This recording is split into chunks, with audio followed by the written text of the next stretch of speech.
ओम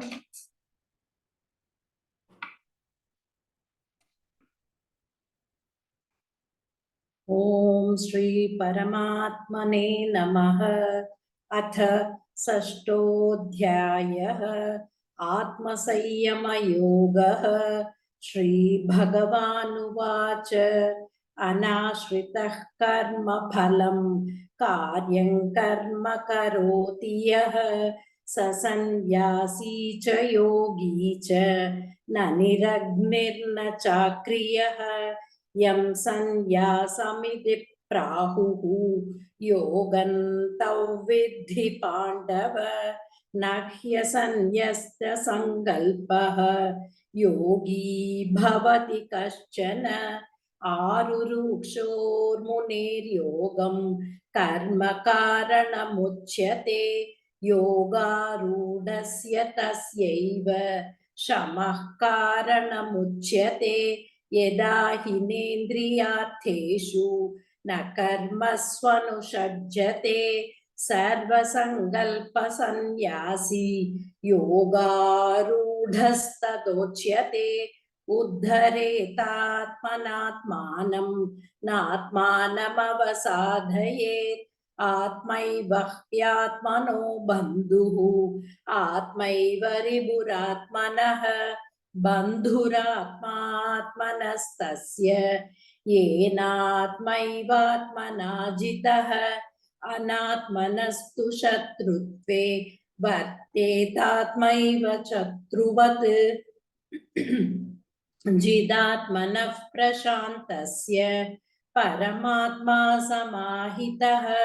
शीतोष्णसुखदुःखेषु तथा मानापमानयोः ज्ञानविज्ञानतृप्तात्मा कूटस्थो विजितेन्द्रियः। युक्त युच्यते योगी समलोष्टाश्मकाञ्चनः। सुहृन्मित्रार्युदासीनमत्यस्तद्वेष्य बन्धुषु साधुष्वपि च पापेषु समबुद्धिर्विशिष्यते। योगी युञ्जीत सततम् आत्मानं रहसि स्थितः। एकाकीयतचित्तात्मा निराशीरपरिग्रहः। शुचौ देशे प्रतिष्ठाप्य स्थिरमासनमात्मनः। नात्युच्छ्रितन्नातिनीचं चैलाजिनकुशोत्तरम्। तत्रैकाग्रं मनः कृत्वा यदचित्येन्द्रियक्रियः उपविश्यासने युञ्ज्यात्। योगमात्मविशिष्य विशुद्धये। समङ्काय शिरो ग्रीवं धारयन्नचलं स्थिरः। सम्प्रेक्ष्य नासिकाग्रं स्वं दिशश्चानवलोकयन्। प्रशान्तात्मा विगतभिः ब्रह्मचारिव्रते स्थितः। मनः संयम्य मच्चित्तः युक्त आसीत मत्परः। युञ्जन्नेवं सदात्मानं योगी नियतमानसः। शान्तिर्निर्वाणपरमां मत्संस्थामधिगच्छति। नात्यश्नतस्तु योगोऽस्ति न चैकान्तमनस्नतः। न चातिस्वप्नशीलस्य जाग्रतो नैव चार्जुन। युक्ताहारविहारस्य युक्तचेष्टस्य कर्मसु युक्तस्वप्नावबोधस्य योगो भवति दुःखः। यथा विनियतं चित्तम् आत्मन्येवावतिष्ठते। निःस्पृहः सर्वकामेभ्यः युक्त इत्युच्यते तदा। यथा दीपो निवातस्तः नेङ्गते सोपमा स्मृता। योगिनो यदचित् तस्य युञ्जते योगमात्मनः यत्रो परमते चित्तं निरुद्धै योगसेवया यत्र चैवात्मनात्मानं पश्यन्नात्मनि तुष्यति सुखमात्यन्तिकै यत्तत् बुद्धिग्राह्यमदीन्द्रियं वेति यत्र न चैवायं स्थितश्चलति तत्त्वतः यल्लब्ध्वा चापरल्लाभं मन्यते नादिकं ततः यस्मिन् स्थितो न दुःखेन उरुनाभिविचाल्यते तद्विद्या दुःखसंयोगवियोगैयोगसन्नितं स निश्चयेन योक्तव्यः योगो निर्भिन्नचेतसा सङ्कल्पप्रभवान् कामान् त्यक्त सर्वान् शेषतः मनसैवेन्द्रियग्रामं विनियम्य समन्ततः शनैः शनैरुपरमेत् बुद्ध्या गृहीतया आत्मसंस्थं मनः कृत्वा न किञ्चिदभिचिन्तयेत् यतो निश्चरति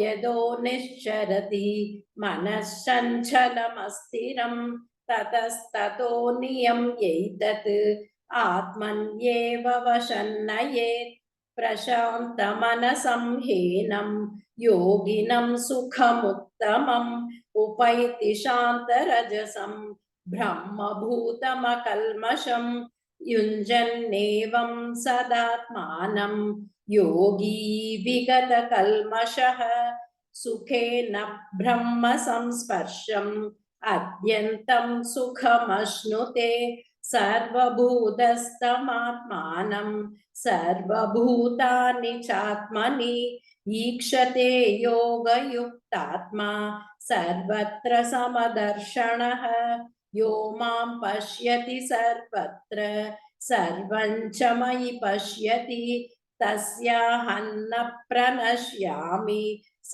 च मे न प्रणश्यति सर्वभूतस्थितः यो मां भजत्येकत्वमास्थितः सर्वथा वर्तमानोऽपि स योगी मयि वर्तते आत्मौपम्येन सर्वत्र समं पश्यति योऽर्जुन सुखं वा यदि वा दुःखं स योगी परमो मतः अर्जुन उवाच यो योगस्त्वया प्रोक्तः साम्येन मधुसूदन एतस्याहं न पश्यामि सञ्चलत्वा स्थितिं स्थिराम् सञ्चलं मनः कृष्ण भ्रमादि बलवदृढं तस्याहं निग्रहं मन्ये वायोरिव सुदुष्करं श्रीभगवानुवाच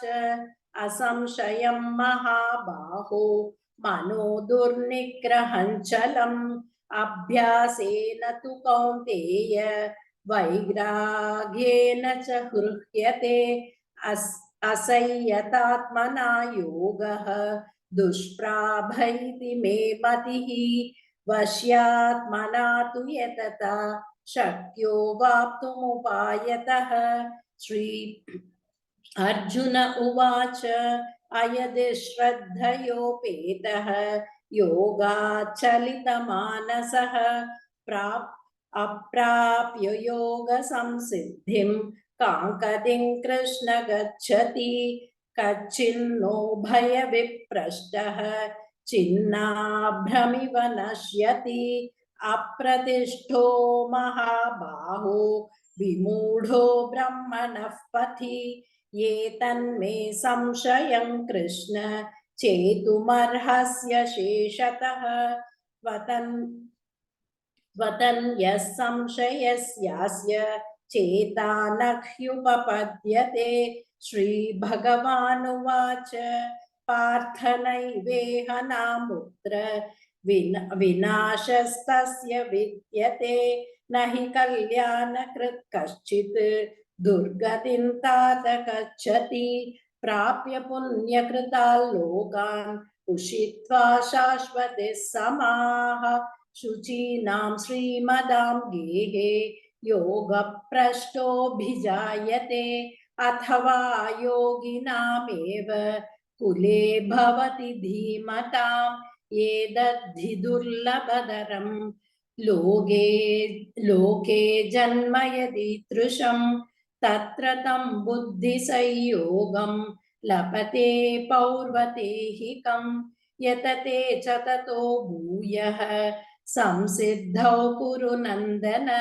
पूर्वाभ्यासेन तेनैव क्रियते ह्यवशोऽपि सः जिज्ञासुरभियोगस्य शब्दब्रह्मादिवर्तते प्रयत्नात्यतमानस्तु योगी संशुद्ध किल्बिषः अनेकजन्म संसिद्धः ततो याति पराङ्गतिं तपस्विभ्योऽधिको योगी ज्ञानिभ्योऽपि मदोऽधिकः कर्मिभ्यश्चाधिको योगी तस्मात् योगी भवार्जुन योगिनामपि सर्वेषां मत्गतेनान्तरात्मना श्रद्धावान् भजते यो मां समे